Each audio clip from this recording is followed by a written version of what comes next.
2017 চন মোৰ কলেজ জীৱনৰ প্ৰথম আৰম্ভণি। আগষ্ট মাহৰ 1 তাৰিখ মঙলবাৰ। মোৰ এটা স্বভাৱ আছিলে, কোনো দিন মই প্ৰথম দিনত যোৱা নাছিলোঁ। সদায় তাৰ পিছৰ দিনৰ পৰাহে যাওঁ। কাৰণ প্ৰথম দিনটোতে মেম ছাৰহঁত কেনে মই লগৰ বন্ধুবোৰৰ পৰা জানি লওঁ আৰু তাৰ পিছৰ দিনৰ পৰাই যাওঁ। 2 তাৰিখ বুধবাৰ মই কলেজলৈ বুলি ওলালোঁ। যাওঁতে যিহেতু গণেশ মন্দিৰৰ সন্মুখেদি যাওঁ, মই সেৱা কৰি গ'লোঁ, যেন প্ৰথম দিনটোতে ভালদৰে যায়। কলেজৰ সময় আছিলে 9 বজাত। যিহেতু মোৰ মেজৰ ৰাজনীতি বিজ্ঞানতে আছিলে, গতিকে মই উক্ত সময়তে গৈ পাইছিলোঁ। প্ৰথম ক্লাছ আমাৰ ৰাজনীতি বিভাগৰ মুৰব্বী অধ্যাপিকা বাইদেৱে কৰিছিল আৰু যিহেতু হাইস্কুলতে পঢ়ি যোৱা বস্তুবোৰ পাইছিলোঁ, গতিকে মই যি সুধিলে লগে লগে উত্তৰ দিছিলোঁ। কাৰণ এই বিষয়টো মোৰ প্ৰিয় আছিলে, যাৰ বাবে মোক আমাৰ বিভাগৰ সকলো ছাৰ মেমহঁতে খুব ভাল পাইছিল। 3 তাৰিখ বৃহস্পতিবাৰে মই আমাৰ কলেজৰ 10 নম্বৰ ৰুমত বহি কিবা এটা লিখি আছিলোঁ। তেনেতে মোৰ চকু পৰিছিল এজনী ছোৱালীৰ ওপৰত। তাই দেখিবলৈ খুবেই ধুনীয়া আছিলে আৰু বহুত মৰম লগা। মই হাইস্কুললৈ কোনো ছোৱালীৰ লগতে কথা পাতি পোৱা নাছিলোঁ বা ইমান মনো কৰা নাছিলোঁ, কিন্তু তাইক সেইদিনা দেখি মোৰ কিবা এটা ভাল লাগিছিল। নাজানো সেয়া মোৰ ভাল পোৱা আছিলে নে কিবা বেলেগ আছিলে। কাৰণ কলেজ বুলি ক'লেই ছোৱালী ল'ৰাবোৰ পঢ়াতকৈ বেছি ব্যস্ত হৈ ভাল পোৱা, প্ৰেম এইবোৰৰ মাজত, কিন্তু তাই তেনে নাছিল। তাই অইন ছোৱালীৰ তুলনাত সম্পূৰ্ণ বেলেগেই আছিলে। কাৰণ তাই বহি শিক্ষা বিভাগৰ কিবা নোট লিখি আছিলে। মই গম পালোঁ, কাৰণ মই যেতিয়া মোৰ 2য় ক্লাছ আৰম্ভ হোৱাৰ সময়ত তাইৰ কাষেৰে গৈছিলোঁ, সেইদিনা তেনেকৈ গ'ল সেইদিনাৰ দিনটো। ঘৰত আহি মই তাইৰ কথা সেইদিনা খুব চিন্তা কৰিছিলোঁ। নাজানো সেইদিনাই কিজানি মোৰ প্ৰথম ভাল পোৱা হৈ গৈছিল। তাৰ পিছৰ দিনা মই ভাবিলোঁ তাইৰ নাম আৰু কোন বিভাগৰ হয় তাৰ খবৰ ল'ম। তেনেকৈ সেইদিনা মোৰ পঢ়াত অলপো মন নগ'ল কলেজত। যিহেতু প্ৰথম বৰ্ষত সকলোৰে মেজৰ বিষয়ৰ উপৰিও সাধাৰণ বিষয় থাকে, গতিকে তাত সকলোকে লগ পোৱা যায়। তাতে মোৰ ভাল চিনাকি হৈ গ'ল কেইজনমান বন্ধুৰ লগত। পিংকি, সংগীতা, চেহনাজ, ছবিন, বিকি, পল্লৱ, এওঁলোক যদিও বেলেগ বিভাগৰ আছিলে, তথাপিও তাহাঁতৰ লগত মোৰ খুব ভাল বন্ধুত্ব হৈছিল। তেনেতে গম পালোঁ সেই যে মই ক্লাছৰ দেখা ছোৱালীজনী আছিলে, তাইৰ ভাল লগৰী মোৰ নতুনকৈ বন্ধু হোৱা চেহনাজ বোলা ছোৱালীজনী। তাইৰ পৰা মই সেই ছোৱালীজনৰ নাই জানিলোঁ। তাইৰ নাম আছিল তৰা। তাইৰ মেজৰ নাছিল, তাই জেনেৰেল বিষয়ৰ ছাত্ৰী আছিল। তাইক মই তেতিয়াৰ পৰাই কলেজ গ'লেই চাইছিলোঁ। কিবা ভাল লগা হৈ গৈছিল। তেনেকৈ মই লাহে লাহে তাইৰ বিষয়ে আৰু অধিক জানিবলৈ চেষ্টা কৰিছিলোঁ। প্ৰথমে তাইৰ কোনোবা ভাল পোৱা আছেনে খবৰ কৰিছিলোঁ, কিন্তু তাইৰ লগৰজনীয়ে কোৱা মতে তাইৰ কোনো ভাল পোৱা নাছিলে। তেতিয়া মই আৰু অধিক সুখী হৈছিলোঁ। সেয়া শুনি তেনেকৈ আমাৰ প্ৰথম বৰ্ষৰ ফাইনেল পৰীক্ষা আহি পালে আৰু মই পঢ়াত ব্যস্ত হৈ গৈছিলোঁ। আমাৰ পৰীক্ষাৰ মাজতে এদিন তাইৰ আৰু মোৰ চিনাকি হৈছিল আৰু আমি এজনে আনজনৰ নাম গম পালোঁ। তেনেকৈ আমি পৰীক্ষাৰ শেষৰ ফালে এজনে আন এজনৰ নম্বৰ পালোঁ, কাৰণ মোৰ ৰাজনীতি বিভাগৰ মেজৰ আছিল আৰু তাইৰ পাছ ক'ৰ্ছ আছিলে সেইটো বিষয়ত। তেনেকৈ আমি মাজে মাজে হোৱাটছএপৰ মাজেদি কথা পতা কৰিলোঁ, কাৰণ তাই সদায় দুখৰ ষ্টেটাছ দিছিল। গতিকে মই কিবা হৈছে নেকি জানিব বিচাৰিছিলোঁ। তেতিয়া তাই দুখ কৰি মোক জনাইছিল যে তাই এজন ল'ৰাক ভাল পাইছিল। সি আছিলে তাইৰ মামাকহঁতৰ গাঁৱৰ, কিন্তু সি কোনোদিনেই তাইক সঁচা ভাল নাপালে। সি তাৰ লগৰ বান্ধৱীজনীকহে ভাল পাইছিল। তাৰ বাবে তাই সদায় দুখ কৰিয়ে থাকে। সেইটো কথা গম পাই মই তাইক বহুত কথাই বুজালোঁ আৰু কৈছিলোঁ যে তোমাক যোনে চিনি নাপায় আৰু মূল্য দিব নাজানে, তেওঁৰ ওচৰত কেতিয়াও নিজকে সৰু বুলি নাভাবিবা। যাৰ ওচৰত তোমাৰ চকুৰ পানীৰ মূল্য নাই, তাৰ ওচৰত তুমি কান্দি জানো কিবা আছে? তেনেকৈ মই সদায় তাইৰ সাহস দিছিলোঁ আৰু অকলশৰীয়া অনুভৱ হ'ব দিয়া নাছিলোঁ। কিন্তু মই অকল তাইক ফোনৰ মেছেজবোৰতহে ক'ব পাৰিছিলোঁ। তাই যেতিয়া মোৰ সন্মুখত আহিছিল কলেজত, মই একো ক'ব নোৱাৰা হৈ যাওঁ আৰু ভয় লাগে। তাই মোক কলেজৰ পৰা আহি সন্ধিয়া সদায় জোকায়, তুমি মোৰ সন্মুখত কথা ক'বলৈ ছোৱালীৰ দৰে কিয় লাজ কৰা? তেনেকৈ মই এনে বুলি কৈ কথাবোৰ সলাই দিওঁ। এনেদৰে আমাৰ মাজৰ কথা বতৰাবোৰ লাহে লাহে বেছি হ'বলৈ ধৰিলে। মই কি ভাল পাওঁ, কি খাই ভাল পাওঁ, জন্মদিন আদি সকলো কথাই ইজনে আনজনৰ গম পোৱা হৈছিলোঁ। এদিন তাই মোক কথাৰ মাজতে হঠাৎ সুধিছিল, তোমাৰ ভাল পোৱা আছে নেকি? মই নাই বুলি কৈছিলোঁ। এনেদৰে আমি বহুত ওচৰ চাপি আহিছিলোঁ। দিনে দিনে আৰু কলেজত যিহেতু সকলো বন্ধুৱে আমাক দেখিছিল একেলগে থকা সকলো টাইমতে, গতিকে তাহাঁতে আমাক খুব জোকাইছিল। আমি কিন্তু কাণ দিয়া নাছিলোঁ, কাৰণ তেতিয়ালৈ আমি খুব ভাল বন্ধুৰ দৰে আছিলোঁ। কিন্তু মই যে তাইক ভাল পাইছিলোঁ, তাইৰ বান্ধৱী শ্বেহনাজে আৰম্ভণিৰে পৰাই জানিছিল, আৰু তাই সদায় তাইক কৈ দিম বুলি মোক কৈছিল, আৰু মই মানা কৰিছিলোঁ। কাৰণ মই যিহেতু কোনো ছোৱালীৰ লগত ইমান কথা পাতি পোৱা অভিজ্ঞতা নাছিলে, গতিকে তাই যদি এই কথাটো গম পায়, মোক চৰ মাৰি দিয়ে, আৰু ঘৰলৈ যদি কথাবোৰ যায় পাই যে মই কলেজত পঢ়িবলৈ যাই এইবোৰ কৰোঁ, তেতিয়া মোক মাহঁতে পঢ়া এৰাই দিব। এইবোৰ ভাবিয়ে মই মানা কৰিছিলোঁ। তাইও মোৰ কথামতে কোনো দিনেই কোৱা নাছিল, কিন্তু মোক এটা কথা জনাইছিল যে চাবা, চকুৰ আগত কিন্তু কোনোবা বেলেগে পতাই ল'ব, মই একো নহয় দিয়া বুলি কৈ থৈ দিছিলোঁ। এনেদৰে দুৰ্গা পূজাৰ সময় আহি পাইছিল, আৰু কলেজ বন্ধ হ'বৰেই হৈছিল। তেনেতে এদিন মই গম নোপোৱাকৈ তাইৰ বান্ধৱীজনীয়ে তাইক কৈছিলে যে তোক ভাস্কৰে ভাল পায়। তাই কথাটো গম পাই মনে মনে থাকিলে। এদিন হঠাৎ তাই মোক সুধিছিল, তুমি মোক ভাল পোৱা নেকি? মই নাই নাই বুলি কৈছিলোঁ, কাৰণ সেইদিনা মই কথাটো শুনি খুব ভয় খাইছিলোঁ। কিন্তু তাই অলপ ধেমালি ধৰণৰ লৈছিল কথাটো, গতিকে মই অলপ উশাহ লৈছিলোঁ শান্তিত, কাৰণ মই গম পাইছিলোঁ তাই খং কৰা নাই। কিন্তু সেইদিনাৰ পৰা মোক তাই খুব সেই কথাটো লৈ জোকোৱা আৰম্ভ কৰিছিল, আৰু মই খুব লাজ পাইছিলোঁ। এনেদৰে আমাৰ কলেজৰ এটা বছৰ তেনেকৈয়ে পাৰ হৈ গৈছিল। গমকেই নাপালোঁ। মই সদায় তাইক কম বুলি ভাবিছিলোঁ। যিহেতু তাইক ভাল পোৱা কথাটো গম পাইছিলোঁ, গতিকে মই কম বুলি ভাবোঁ, যদিও যেতিয়াই ক'ব খোজোঁ মই খুব ঘামি যাওঁ, আৰু মাতটো সৰু হৈ আহে, আৰু ভৰি দুখন কঁপি আহে, আৰু মই তাইক একো নাই বুলি গুচি আহোঁ। কিন্তু হ'লেও মই তাইক এদিন মেছেজতে কৈছিলোঁ, মই তোমাক বহুত ভাল পাওঁ বুলি। কিন্তু তাই মোক সুধিছিলে যে তুমিও মোক কন্দুৱাই আঁতৰি যাবা নেকি? মোক অকলশৰীয়া অনুভৱ হ'ব দিবা নেকি? মই একেমুখে উত্তৰ দিছিলোঁ যে তোমাৰ চকুত কোনোদিনেই মই চকুৰ পানী আহিবলৈ নিদিওঁ।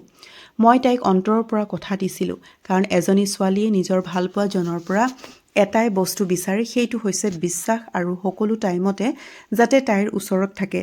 কিন্তু সেইখিনি শুনাৰ পিছত তাই মোক কৈছিলে যে তোমাৰ ভালপোৱা প্ৰস্তাৱৰ উত্তৰ মই তোমাক দিম অতি সোনকালে, তুমি মোক অলপ সময় দিয়া, মই হ'ব বুলি কৈছিলোঁ। এনেকৈ তাই মোক অক্টোবৰ মাহৰ 16 তাৰিখে তাইও মোক ভাল পোৱা বুলি কৈছিল। আৰু সেইদিনা মোৰ জীৱনৰ খুব এটা সুখৰ দিন আছিল। মই যিটো কথাৰ মাজেৰে ব্যক্ত কৰিব নোৱাৰোঁ, তেনেকৈ আমাৰ সম্পৰ্কৰ কথা সম্পূৰ্ণ কলেজে গম পোৱা হৈ গ'ল। তেন্তে মোক কেইজনমান বন্ধুৱে সুধিছিল, তাই তোৰ গাৰ্লফ্ৰেণ্ড নেকি? মই অঁ বুলি কোৱাত সকলোৱে মোক কৈছিলে যে তাই দেখোন প্ৰতিমৰ হে গাৰ্লফ্ৰেণ্ড। তেতিয়া মই বহুতে হতাশ হৈছিলোঁ সেইটো কথা শুনি, কিন্তু মই তাইক একো নোকোৱা হৈ গৈছিলোঁ। কেইদিনমান মই তাইৰ লগত সম্পূৰ্ণ কথা পতা বন্ধ কৰি দিছিলোঁ, কাৰণ মই ভাবিছিলোঁ যে তাই যদি বেলেগ কাৰোবাকে ভাল পায়, মোক কিয় কাকো ভাল নাপাওঁ বুলি ক'লে? মইতো দুজন ভাল পোৱাৰ মাজত কেতিয়াও আহিব নোখোজোঁ। সেয়েহে মই তাইৰ পৰা কেইদিনমান মত বোল বন্ধ কৰি দিছিলোঁ। তাই কিন্তু মোক খবৰ কৰিব বহুতেই চেষ্টা কৰিছিল, আৰু ফোনো কৰিছিল কি হৈছে বুলি, কিন্তু মই একো উত্তৰ দিয়া নাছিলোঁ। কিন্তু তাই যেতিয়া কান্দি মোক কৈছিল, মই যাকেই ভাল পাব চেষ্টা কৰোঁ, মনৰ পৰা সিয়ে আঁতৰি যায়, মোক কন্দুৱাই, সেইটো শুনি ময়ো বহুত কষ্ট পাইছিলোঁ, আৰু লগে লগে তাইৰ লগত ঘৰৰ পৰা আঁতৰত গৈ কথা পাতিছিলোঁ। তাই মোক সোধাত মই তাইক কৈছিলোঁ, তুমি যদি বেলেগ কাৰোবাক ভাল পোৱা, মোক কিয় ভাল পায় কোনো নাই বুলি কৈছিলা? তেতিয়া তাই কৈছিলে যে তোমাৰ আগত সি মোক ভাল পাওঁ বুলি কৈছিল, কিন্তু সি মোক সদায় ব্যৱহাৰৰ বাবেহে ভাল পাব বিচাৰিছিল। সেইবাবে মই তোমাৰ লগত চিনাকি হোৱাৰ পিছত তুমি যেতিয়া মোক ভাল পোৱা বুলি গম পালোঁ, তোমাক ভাল পাওঁ বুলি ক'লোঁ। এইটোৱে কথা এতিয়াও যদি তুমি মোক ভুল বুলি ভাবি আঁতৰি যোৱা, মই বেয়া নাপাওঁ, কিন্তু বিশ্বাস ৰাখিবা, মই এতিয়া মাথো তোমাকেই ভাল পাওঁ, তোমাৰ বাহিৰে কোনো নাই মোৰ জীৱনত। এনেদৰে কোৱাৰ পিছত মই তাইক ক্ষমা বিচাৰিলোঁ, আৰু আমাৰ মাজত আগৰ দৰে আকৌ সকলো ঠিক হ'ল। আমি তাৰ পিছত খুব কাজিয়া কৰা হ'লোঁ, হাঁহি ধেমালি, আৰু তাই মোক সদায় অভিমান কৰা হ'ল। মোৰ আগৰ পৰা অভ্যাস আছিলে যে মই ৰাতি 10 বজাত শুই যাওঁ, কিন্তু তাই মোক খুব খং কৰিছিল, তুমি কিয় ৰাতি মেছেজ দিলেও ৰিপ্লাই নিদিয়া, আৰু ফোন কৰিলেও। কিন্তু মই তাইক কৈছিলোঁ যে মোৰ অভ্যাস নাই ৰাতিলৈ থকাৰ, গতিকে শুই যাওঁ। সেই লৈ আমাৰ মাজত সদায় এখন কাজিয়া চলিছিল কলেজত, আৰু তাই মোক খুব জোৰত হাতত মাৰিছিল, আৰু কৈছিলে আজিৰ পৰা যদি ইমান সোনকালে শুই যোৱা, মোক শুই যোৱা বুলি ক'বা, এটা মেছেজ দি হ'লেও, নহ'লে তোমাৰ ঘৰত যাই তোমাক আৰু মই হ'ব বুলি কৈ প্ৰায় সেইটো ভুল কৰিছিলোঁ কাৰণ মই কলেজৰ বাহিৰে টিউশ্যন পঢ়াইছিলোঁ। সেইবাবে ঘৰত আহি ভাগৰ লাগি যায় আৰু সোনকালেই শুই যাওঁ। সেইটো কথা গম পোৱাৰ পিছত তাই মোক কৈছিলে যে তুমি মোক কিয় আগত কোৱা নাছিলা, মই এনে তোমাক খং কৰিলোঁ। মই এনে বুলি এটা হাঁহি মাৰি দিছিলোঁ কাৰণ মই তাইৰ সদায় খং উঠা মুখখন চাই ভাল পাইছিলোঁ। কাৰণ তাইৰ খং উঠিলে আৰু ধুনীয়া দেখা হয় আৰু তাইৰ খং কৰা পিছত যি হাঁহি দিয়ে সেই হাঁহিটো অতি মৰম লগা। এনেকৈ আমাৰ দিনবোৰ পাৰ হৈ গৈয়ে থাকিলে। তাৰ মাজতে এদিন আমাৰ কলেজত বাৰ্ষিক অধিৱেশন আছিলে আৰু তাই মোক কলেজৰ গেটত ৰ'ব দিছিল। মই তাইৰ কথামতেই ৰৈছিলোঁ আৰু আমি একেলগে বাৰ্ষিক অধিৱেশনৰ শেষলৈ আছিলোঁ আৰু মই খুব নাচিছিলোঁ। এনেদৰে যেতিয়া অধিৱেশনৰ শেষ হৈছিল তাই হঠাৎ নেদেখা হৈ গৈছিল আৰু মই বহুত বিচাৰিলোঁ কিন্তু দেখা নাপালোঁ। তেনেতে মই ফোন কৰিলোঁ আৰু ক'ত থকা বুলি কোৱাত তাই কৈছিলে যে তাই ঘৰ পোৱা বুলি। মই ভাবিলোঁ একো নাই, লগৰ কাৰোবাৰ লগত চাগে গ'ল। কিন্তু দুদিনমানৰ পিছত মই গম পালোঁ তাই সেইদিনা কলেজৰ প্ৰীতমৰ নামৰ ল'ৰাজনৰ লগতহে গুচি গৈছিল আৰু মোক মিছাতে ঘৰ যোৱা বুলি কৈছিল। তাৰ পিছত আকৌ এদিন তাই ঘৰ যাওঁ বুলি তাৰ লগতে ফুৰিব গৈছিল কিন্তু মোক তাই ঘৰ যোৱা বুলিয়ে কৈছিল। কিমান দুখ লাগে যেতিয়া সন্মুখৰ মানুহজনে আপোনাক মিছা কৈ থাকে আৰু আপুনি অথচ সকলো কথাই গম পায়। মই কিন্তু তাইক কোনো দিন মই গম পোৱাটো জানিব দিয়া নাছিলোঁ। এনেকৈ তাই লাহে লাহে সলনি হ'ব ধৰিলে। মই সেইবাবে তাইৰ লগৰ বান্ধৱীজনীক জনালোঁ এটা কথা যে মই তাইৰ কথাবোৰ বেলেগে পাইছোঁ আৰু তাইও মোক মিছা মাতা হৈছে। যদি মোৰ প্ৰতি ভালপোৱা নোহোৱা হৈ গৈছে কৈ দিয়া, মই আঁতৰি যাম। কিন্তু মিছা আশাত কিয় ৰখা? গতিকে মই যিহেতু কম্পিউটাৰ এক্সপাৰ্ট আছিলোঁ গতিকে মই তাইক হেক কৰিম। তাইও মোক ক'লে ঠিক আছে, তুমি যিহেতু সঁচা গতিকে কৰি চোৱা কাৰণ তোমাৰ যাতে ক্ষতি নহয়, কাৰণ তুমি যিহেতু সঁচা ভাল পোৱা তুমি চাই লোৱা। গতিকে মই যেতিয়া তাইক হেক কৰিলোঁ আৰু বহুতো এনে কথা গম পালোঁ যিবোৰে মোক আজিও আঘাত দিয়ে। তাৰ পিছত মই সেইবোৰ গম পোৱাৰ পিছত তাইৰ পৰা লুকুৱাই ৰাখিলোঁ কাৰণ তাই মোক জনাই নাই সেইবোৰ কথা। মই তাইৰ কাৰণে ৰখি আছিলোঁ আৰু মই একো নজনাৰ দৰে আগৰ দৰে থাকিলোঁ। তাৰ মাজতে এদিন তাই ঘৰলৈ গ'ল মামাকহঁতৰ। তাৰ পৰা আহি তাই সম্পূৰ্ণভাৱে মোৰ লগত সম্পূৰ্ণ ব্যৱহাৰ কৰিবলৈ ধৰিলে কিন্তু মই তাইক একো নজনাই দেখাই থাকিলোঁ।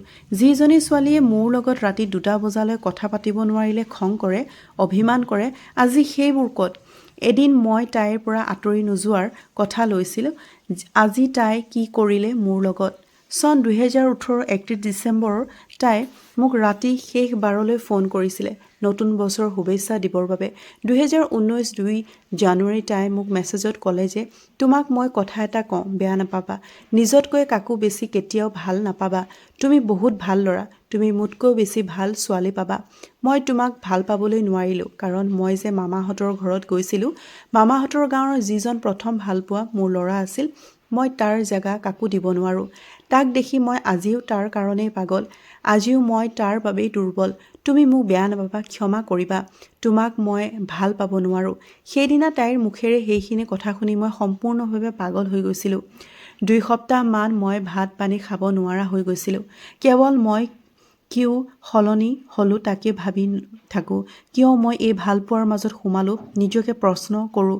এনেকৈ আমাৰ পৰীক্ষা আহি পালে আৰু মোৰ খুব বেয়া হৈছিল পৰীক্ষা আৰু মোৰ বেক লাগি গৈছিল। এনেকৈ কলেজৰ সকলোৱে মোক হাঁহিবলৈ ধৰিলে। আমাৰ মাজৰ কথাবোৰ গম পাই মই খুব লাজ পাইছিলোঁ। এনেকৈ এদিন তাইৰ লগৰ বান্ধৱীজনীক মই কিবা বেয়াকৈ কোৱা বুলি মোক মিছা বদনাম লগালে আৰু মই গম পোৱাত মই খঙত সম্পূৰ্ণ কলেজৰ মাজত তাইক আঙুলি জোকাৰি দম দি কৈছিলোঁ, তই কি বস্তু মই ভালকৈ জানো, মোক মিছা বদনাম নিদিবি। তই যদি মোক ভাল নাপাৱেই কৈ দিয়া নাছিলি কিয়? তই যে মোৰ লগত তেনে কৰি আছিলি মই আগে গম পাইছিলোঁ কাৰণ তোক মই হেক কৰিছিলোঁ আৰু তই কিমান ভাল জানো মই ঘৰ যোৱা বুলি মোক কৈ ক'ত ক'ত যায় কি কৰিছা সম্পূৰ্ণ ফটো ভিডিঅ' মোৰ লগতেই আছে। কাৰ লগত কি কথা পাতিছা মই সকলো জানো। কিন্তু চিন্তা নকৰিবি, মই তোক ভাল পাইছিলোঁ সঁচাকৈ। গতিকে সেইবোৰ ফটো ভিডিঅ' মই একোৱেই নকৰোঁ, কেৱল তোক জনালোঁ যে ময়ো গম পাওঁ। সেই দিনাৰ পৰাই মই প্ৰতিজ্ঞা কৰিলোঁ যে জীৱনত কাকো ভাল নাপাওঁ আৰু তাইৰো কোনো দিন মুখ নাচাওঁ। গতিকে মই কলেজৰ শেষৰ এটা বছৰ থাকোঁতে IBPS পৰীক্ষা দিলোঁ আৰু ভগৱানৰ আশীৰ্বাদ ক্ৰমে মই গোটেই কামৰূপ জিলাৰ ভিতৰত 96% দি উত্তীৰ্ণ হ'লোঁ আৰু সিমানতে কলেজ জীৱন সাং কৰি জীৱন বাটত খোজ দিলোঁ আৰু মই ছত্তীশগড় গুচি গ'লোঁ প্ৰশিক্ষণৰ কাৰণে তাৰ পৰা আহি আজি মই এনে এক শিখৰত আছোঁ যিটো মোৰ বাবে কল্পনাৰ বাহিৰত ICICI বেংকৰ মই লোনৰ বিভাগৰ মেনেজাৰ হিচাপে কৰ্মৰত হৈ আছোঁ আজি তাই মোৰ লগত যি কৰিলেও মই আজি অন্তৰৰ পৰা তাইক ধন্যবাদ জনাওঁ যে আজি মোৰ এই সফলতাৰ আঁৰত তাইয়েই একমাত্ৰ তাই হয়তো মোৰ লগত তেনে নকৰাহেঁতেন মই আজি এই পৰ্যায়ত নাথাকিলোঁ হয় মানুহে কয় নহয় প্ৰতিজন সফল পুৰুষৰ পিছত এজনী মহিলা থাকে বুলি কয় আজি এইটো প্ৰমাণিত শেষত এটাই আশা কৰোঁ তাইও যাতে জীৱনত সকলো সুখ পায় তাৰে কামনা কৰিলোঁ প্ৰভুৰ ওচৰত আজি এই কথাবোৰ তাইৰ এক স্মৃতিত লিখা গ'ল নহ'লে ইমান কথা চাগে মই এতিয়া মুখেৰেও নকওঁ যি হওক তাই মোৰ প্ৰথম ভালপোৱা আছিল আৰু সদায় থাকিব তাইৰ জেগাত কোনো বেলেগ আহিব নোৱাৰে আজীৱন তাইকেই ভাল পাই যাম কেৱল এটা বস্তুৱে বুজি পালোঁ আমাৰ চকুজুৰিয়ে যাক বিচাৰে সেই সকলোবোৰ আমাৰ কপালত নাথাকে আজি আমাৰ মাজত এজনে আনজনৰ প্ৰতি ভাল পোৱা থাকক বা নাথাককে কিন্তু মই তাইৰ বাহিৰে আন কাকো ভাল পাবলৈ নোৱাৰোঁ তাই মোৰ প্ৰথম আৰু শেষ ভাল পোৱা বন্ধু বান্ধৱীসকল কাহিনীটো শুনি কেনেকুৱা পালে প্লিজ কমেণ্ট কৰি জনাব আৰু যদি ভিডিঅ'টো প্লিজ ভাল লাগিলে প্লিজ লাইক এটা কৰি দিব আৰু মোৰ চেনেলটো এতিয়ালৈকে যদি আপোনালোকে ছাবস্ক্ৰাইব কৰা নাই প্লিজ মোৰ চেনেলটো ছাবস্ক্ৰাইব কৰি দিব আজিলৈ আহোঁ ধন্যবাদ